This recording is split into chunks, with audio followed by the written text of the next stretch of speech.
Now, if crusading was going to continue at all, it was going to need some serious restructuring, and having failed in so many respects, the Third Crusade entailed disappointments that no one in Europe could ignore.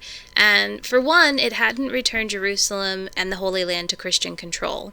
For another, it had led to bitter infighting within Europe, which ran directly counter to its Truce of God mission to repress any of those wars on the home front, and that was at least in part because it hadn't deflected the restless aggression of Europe's knights outside of the West. By those standards, the Third Crusade might as well not have happened at all, which really helps to explain why the Fourth Crusade followed so quickly on its heels. So meanwhile, there were other changes afoot within the European community. In particular, by the start of the 13th century, the papacy had found a strong advocate in Pope Innocent III. He was the most effective pope in medieval history, and this young, very intelligent pontiff had been trained in the law, and he spoke the language of international diplomacy better than most of the political rulers did in Europe. Indeed, he was probably the best statesman who was ever to be named pope. His ability to craft strategies promoting the interest of the church and to put them into effect is unparalleled in Western history, so he gave the next crusade a professional appearance of a sort that the Crusades hadn't really had before. But Europe soon learned that amateurism really suited crusading better and that this didn't help them at all. With Innocent spearheading the venture, it was bound to succeed somehow. So the Pope starts doing his history homework, from which he devises a means to avoid the hazards, which had basically tripped up those in the last crusade. What had drowned the most recent one was the division of leadership among the three kings, and Innocent resolved to avoid that error by putting himself in charge alone. So he's not going to share the power with anybody. What had foundered the Second Crusade was the treachery of the double-dealing Byzantines, so the decision was made to send the next wave of crusaders by sea. That way they could avoid Byzantium entirely, and the Fourth Crusade would eventually end up in downtown Constantinople. This is sort of a rousing tribute to human folly, not an indictment of Innocent's plan. And if everything went the way that he had arranged, it would have been a perfectly fine crusade, but the best laid plans of the Pope did not go as well as he had hoped. Innocent arranged to contract ships and supplies from the port city of Venice, and at this point it was a great sea power and it looked like smooth sailing on paper at least, which is what lawyer popes tend to look at. But problems developed before the Crusades really even got on board. All participants thought someone else was paying for the rental of the ships. So when the Crusaders started to arrive in Venice and were greeted with outstretched hands, no one had any money to offer, and the deal almost fell through. There are more ways than one for a large contingent of warriors to earn their passage on sea. So, for instance, Zara, one of the Venice's subject states of the eastern shore of the Adriatic Sea, had just recently revolted from the city's maritime empire. And in order to avoid a Venetian reprisal, the people of Zara had delivered their city into the Pope's warm and welcoming embrace, and Zara was now part of the papal state, a growing mutual fund owned and managed by the Roman Church. So Zara gets protection from Venice, and the Roman Church gets the services of the Zarian citizens. In exchange for cash on delivery, the Venetians contracted with the Crusaders to stop in at Zara on their way out east and force it back under Venice's thumb. Such an agreement was certainly not part of Innocent's plan for the crusade. That is, his goals did not include that the crusaders he'd assembled would strip his papacy of newly won territory. And when he learned about their agreement with the Venetians, especially since this was double dealing, he withdrew his support of the crusade along with his funding. And when that didn't stop him, or them, he laid a writ of excommunication on them all.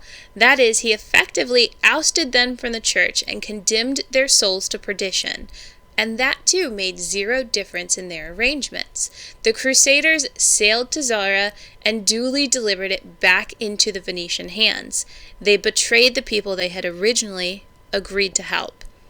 While lingering in the area, the Crusaders came across a Byzantine exile, a pretender to the throne who had recently been exiled to Byzantium, and who offered them a substantial sum if they would make him the emperor.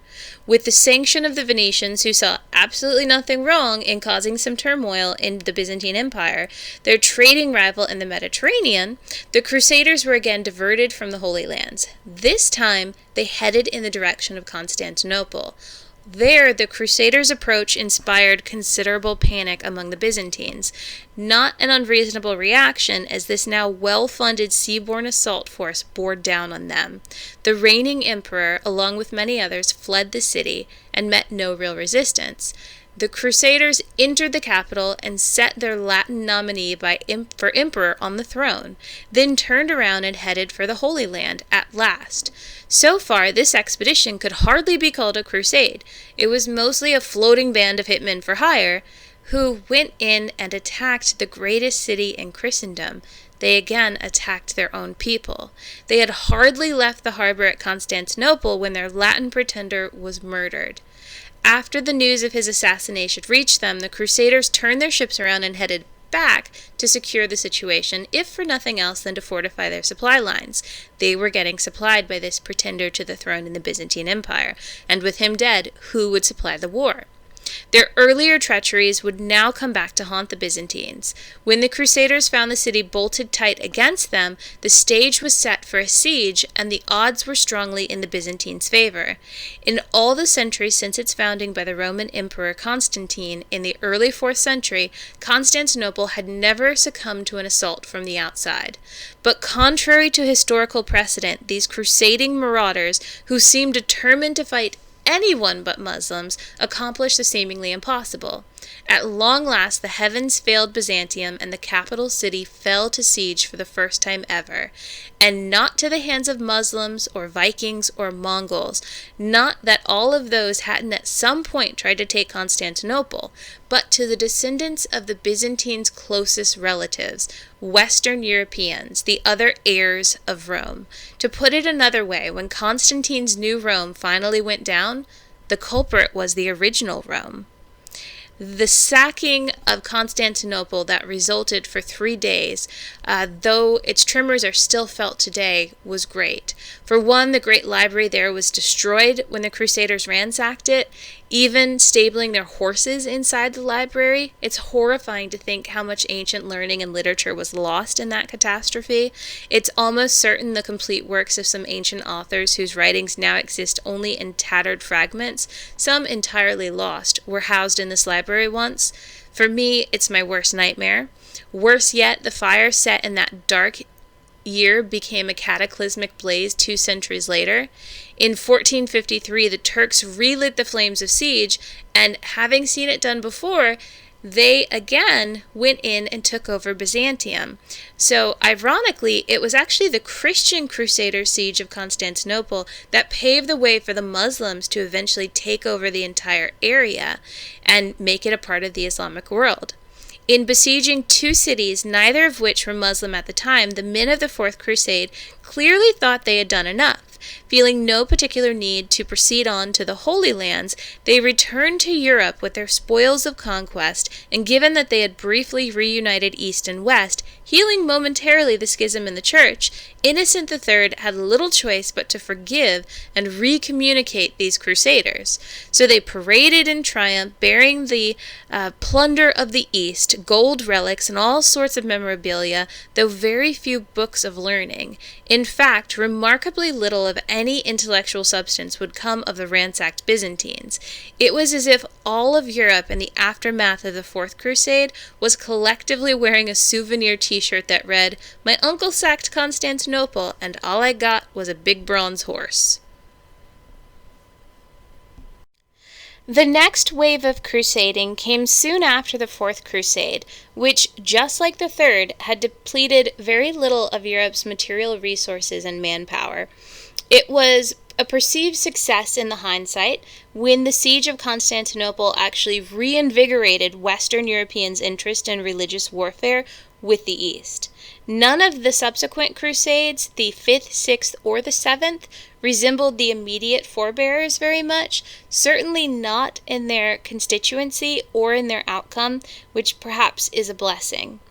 The 5th Crusade was called by Pope Innocent III against the Albigensians in France, and it's called the Albigensian Crusade.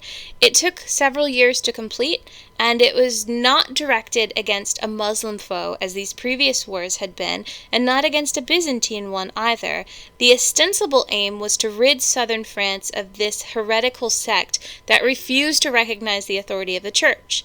And in reality, it promoted infighting within Europe. But it had been a long time since Crusaders had to worry about the truce of God, and they now accepted the Crusades for what they'd always been. They were military missions that were launched against churches, or at least against the Pope's enemies. So even if the rewards were still the same, they fought different people. And namely, one could still earn a place in heaven, not only by fighting infidels. They didn't just fight Muslims, but also you could fight your neighbors in Europe. As long as they were the enemy of the Pope, you could still receive a plenary indulgence. And this proved very attractive to many because it was much less risky to go on a crusade close to home as opposed to trekking hundreds of miles across hostile and sometimes barren lands to rescue Jerusalem from ungrateful heathens. And by heathens, this is, of course, what the Christians would have called them. And so, in reality, the Crusades weren't necessarily just a clashing between the values of Christians and Muslims, but between the values of Christians and pagans in France, and also Christians and Jews. And as evidence of just how hard it was to mount a foreign expedition, no Western army had even come near the Holy City since Richard the Lionhearted shook lances with Saladin. Still, not even trying to head east seemed to many so far from the true spirit of crusading that Innocent's campaign against southern France is really never numbered as a crusade. History in its own age agreed that this was not the Fifth Crusade, but the Albigensian Crusade, and that says it all. What no crusade since the Second had achieved, the mass exportation of European aggression and manpower outside of the West, was accomplished. It killed thousands of disenfranchised European-born hotheads and bled off their pent-up hostility far away from their homeland, even though this expedition to the east was still not aimed squarely at the Holy Lands. They were sent by sea to Egypt instead, because ocean travel had been so good to them during the Fourth Crusade, and these benighted knights landed on the shores of the Nile just at the time of its annual flood. It trapped them in the high waters, and they met a collective watery death at the hands of the natives there. With this, the consequences of ignorance have really shown that the West embraced a lack of intellect since the fall of Rome. For if these crusaders had read their Herodotus instead of burning the library and housing their horses within the library, they would have known about the flooding of the Nile. But since virtually nobody in Europe could read Greek, how could they have anticipated the perils they faced? The Fifth Crusade stands alone as one of the best arguments ever for the practical merits of studying history and for the value of a liberal arts education. So take what you learn in this class seriously. Otherwise, you might get stuck in the rising tides. Now, like the Albigensian Crusade, the next European expedition to the east is not numbered either. This one also disqualified for being too far from the spirit of crusading. It was dubbed Frederick's Crusade because its leader was the Holy Roman Emperor Frederick II. It was neither called for nor sanctioned by the papacy, but was in fact an attempt to forge peaceable relations with the Middle East. Even after Frederick managed to return Jerusalem to Christian control, the Pope still didn't acknowledge it as a crusade, and this is because it had been done through diplomacy. Now, if Pope Innocent was still alive, he probably would have liked the diplomatic finesse that was used by Frederick, but he had already passed away. And beside that, it wasn't long after the truce was made that the Muslims went back in and retook Jerusalem. Now, the last of these military expeditions are the Sixth and the Seventh Crusades, and each of them are led by King Louis, the King of France, and both prove to be utter failures. Louis, in fact, dies leading the latter, and in neither does he come anywhere near the Holy Lands. These crusades don't do much more than to ensure that the king's journey to canonization is a safe trip, so to speak. So when in 1291 the last Christian outpost in the Middle East, the port city of Acre, fell to Muslim forces, the Crusades were brought to a close. And as a sign of this, at his great centennial jubilee in 1300, a celebration of Christianity's might and longevity, Pope Boniface VIII offered indulgences to Christian pilgrims if they would crusade to Rome and not to Jerusalem. It was the papacy's veritable admission that crusading had failed, as if to say, there's no point anymore in fighting for the Holy Lands. We have lost.